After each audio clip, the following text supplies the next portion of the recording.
Okay. Good morning, Good morning. Susan Horwell. Hi. Hi. Hi. Welcome to Emanations of Love, and thank you for agreeing to talk to me today. You're very welcome.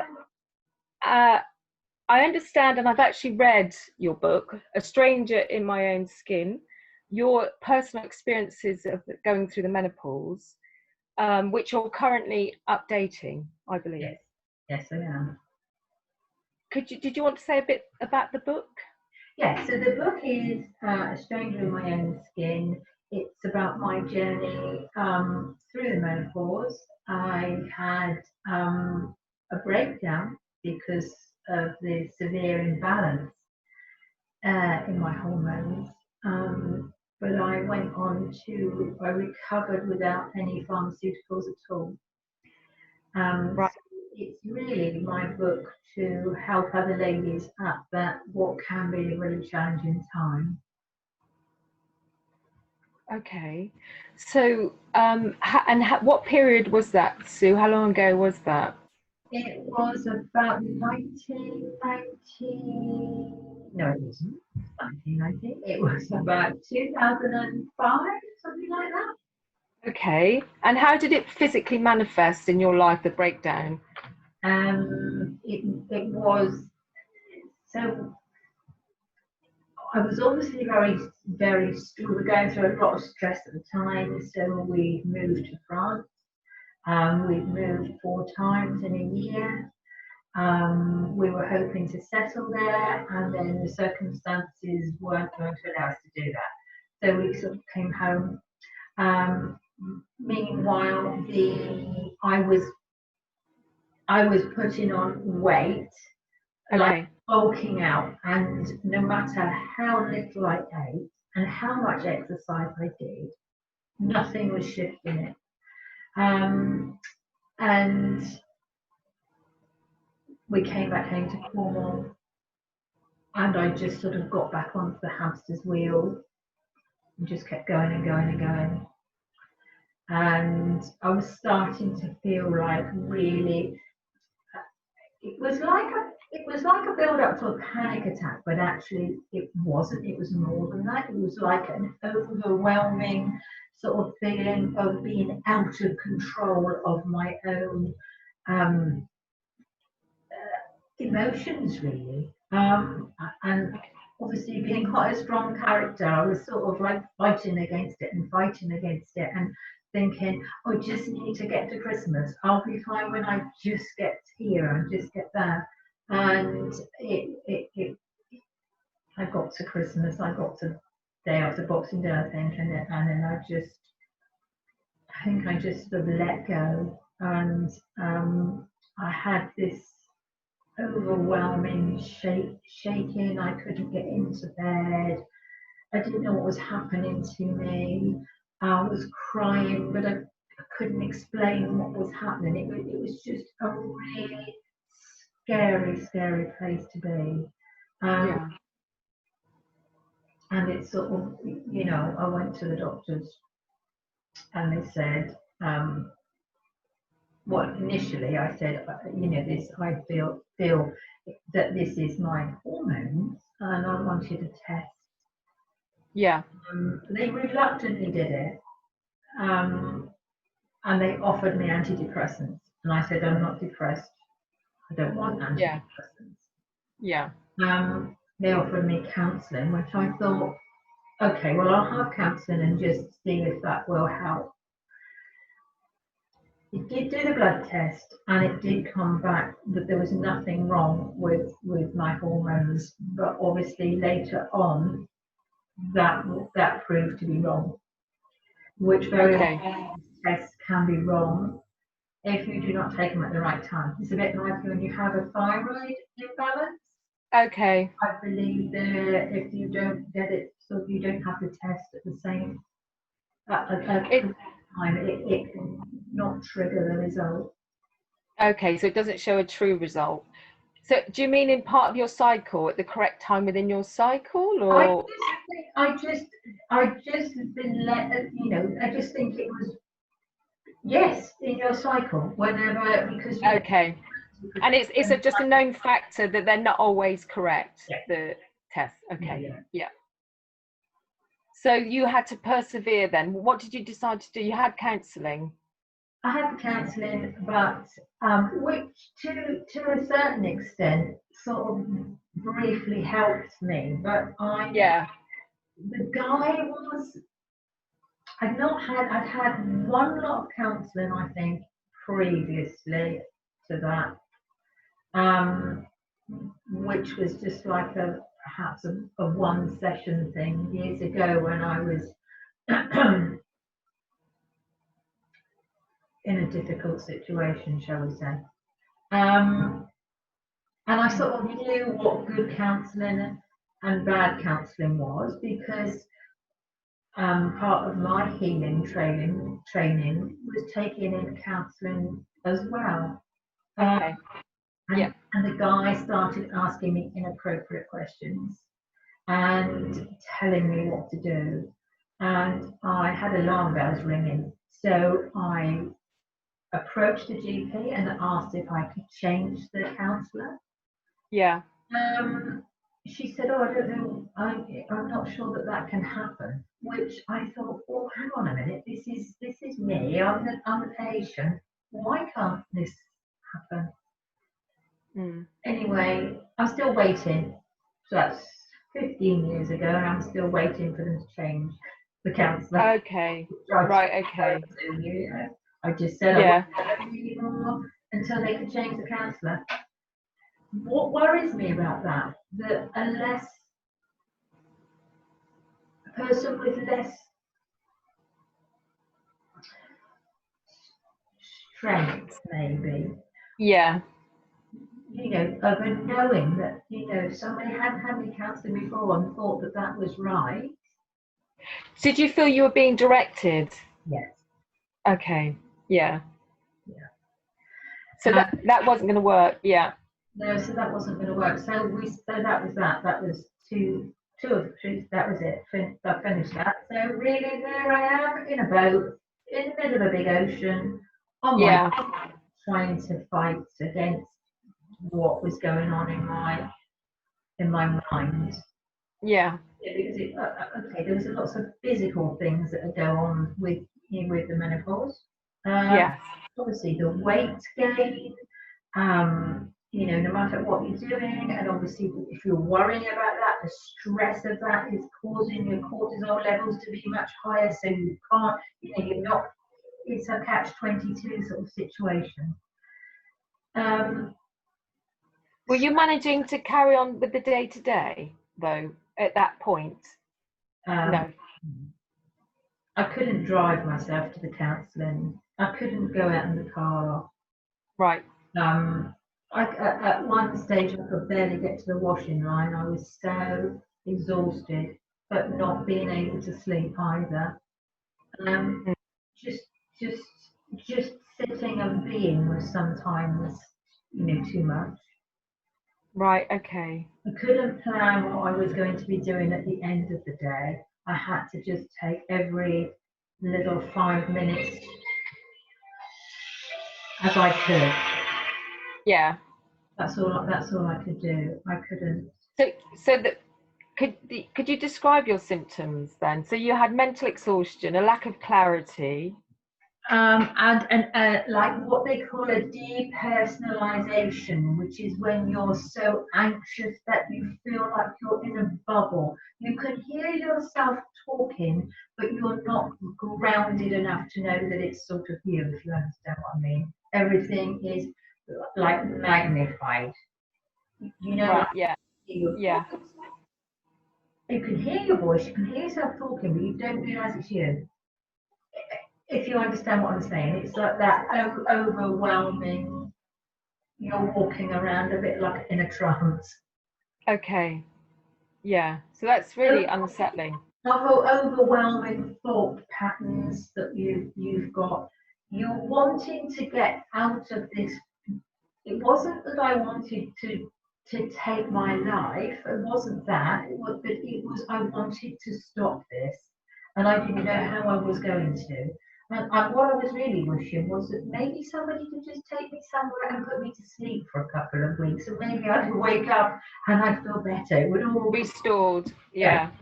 disappeared, sort of thing. But when you're so exhausted and your mind is running and racing and racing, you can't sleep. You just can't sleep. Yeah.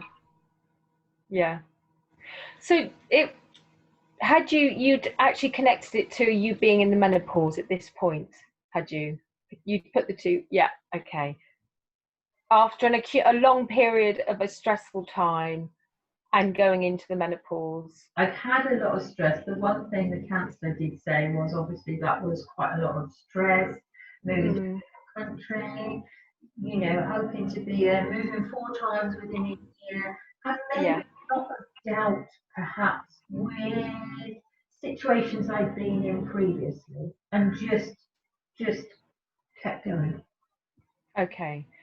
So as your journey's progressed, the book that you've written is about your recovery and how you self-identified and diagnosed your own healing, really, and what you implemented for that.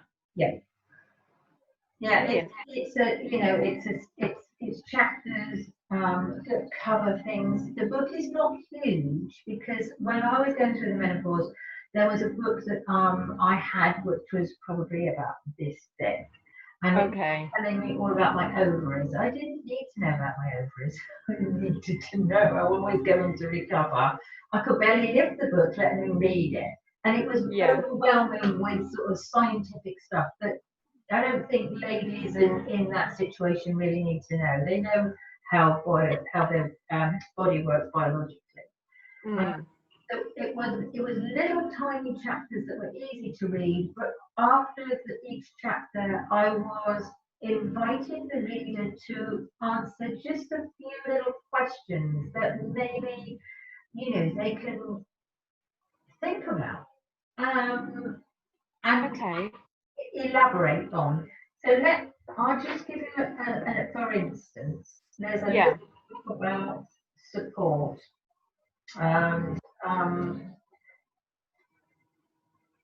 So one of two little questions after each chapter. So this one after my support chapter is, they say that when we pass over to the next world, we will be lucky to have 5 dear friends.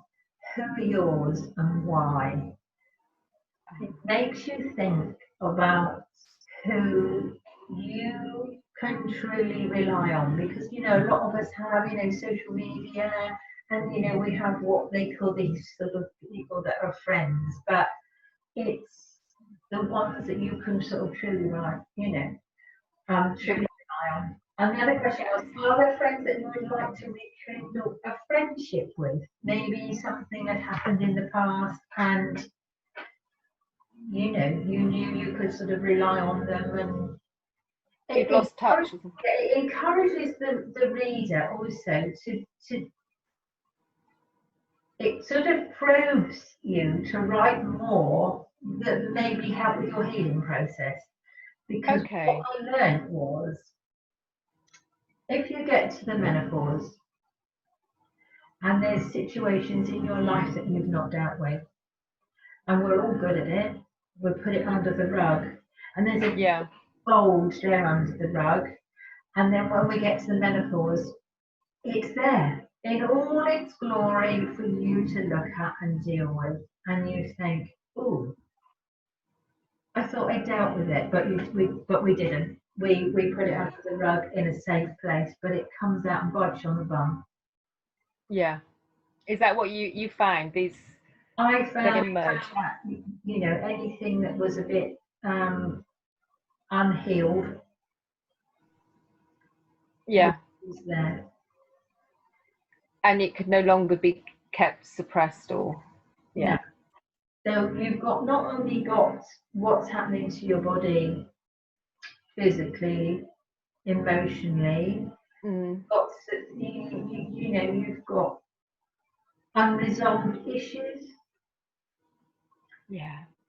And there's a lot of healing to be done, and some people will reach for the antidepressants, but So it's actually a body's way of detoxifying and cleaning and awakening, do you feel, to the next stage of evolution? it's a rite of passage, isn't it? Yeah, It's a yeah. rite of passage into the next stage of your life. Mm. And you want to hope that you can unleash that and put it to bed so that it's not going to be there, it's not going to interfere with the No.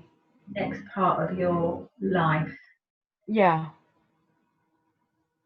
So in your book as well, do you have tips on diet and things that you found helpful? I've got tips on everything. Okay. It is my journey. So I'm telling Yeah. the reader that it's my journey and everybody's unique. But I Okay. give tips on how to find that. You know, find your own way of healing and to trust your intuition. Okay. Feel that something's right. We all know it as women. You Mm. all smell it. We all know it. If Yeah. somebody tells you something and it doesn't feel right, then there's your barometer right there and then. Yeah. It is difficult when we're in such a vulnerable state to do that, you know, but just to trust it. And by rewriting my book, so that was my first edition. The second edition is going to be much more, it's going to be bulked out with much more information, much more spiritual stuff that goes on when you go through the menopause, much Yeah. holistic. You know, it's not going to, not everybody's going to want to do that, but it's there for the people that do. Yeah. So you're saying that obviously you wrote this, you went through this was 15 years ago, but then you wrote the book. When was the book written? 2000 and well, 2012. I actually sort of wrote that. Yeah. Okay, brilliant. So now this has been an ongoing journey for you, and you're now saying that you're actually writing, you're adding parts that you've reflected on since, which are spiritual elements that you weren't aware of at the time, Yeah. that you've awakened to through this process. Yeah. Yeah, brilliant. Definitely. Yeah. It's just, and also because when I noticed that when I wrote it, I was still going through the tail end of, you know, the horrendous periods and stuff. So I managed to sort of like, you know, balance stuff up with the emotional side of things. But Yeah, I was then having these really heavy, you know, these heavy periods, these dragging pains and stuff. So I noticed when I was reading the book that I was still going through that process. Hadn't completely come out of it, you know. It was yeah. uh, You were going through the physical, but you've now evolved and gone through a much deeper spiritual awakening. Brilliant. And you'd like to share more. just to share more, really, give people an understanding, and obviously what I've now gone on to do to, you know, to help people in different situations, you know, to Yeah, document that as well. brilliant. Okay, so if people want to buy your book, A Stranger in My Own Skin, are they able to do that Not soon? right now, but they can always sort of link up with me on my page at the Healing Table UK.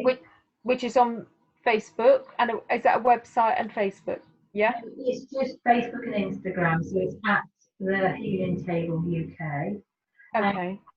I think with the book now, it's you know, I want to sort of like stop that bit, but you know, You uh, perhaps self-publish this new version. yeah, Okay. yeah, really. Okay. Brilliant. But I am going to be hopefully, before we had lockdown, I was doing little menopause talks. Oh, that's right. Yeah. Yeah. So I am looking at maybe picking that up again and doing something on Zoom. Okay. And so that information can be found at ahealingtable.com. Yeah, at the Healing Table UK. At the Healing Table UK Okay. on Facebook. Yeah. Brilliant. Okay, Sue, thank you. Thank you for talking to us this morning. You're welcome. Thank you for asking me. And I hope you enjoy the rest of your day. Thank you.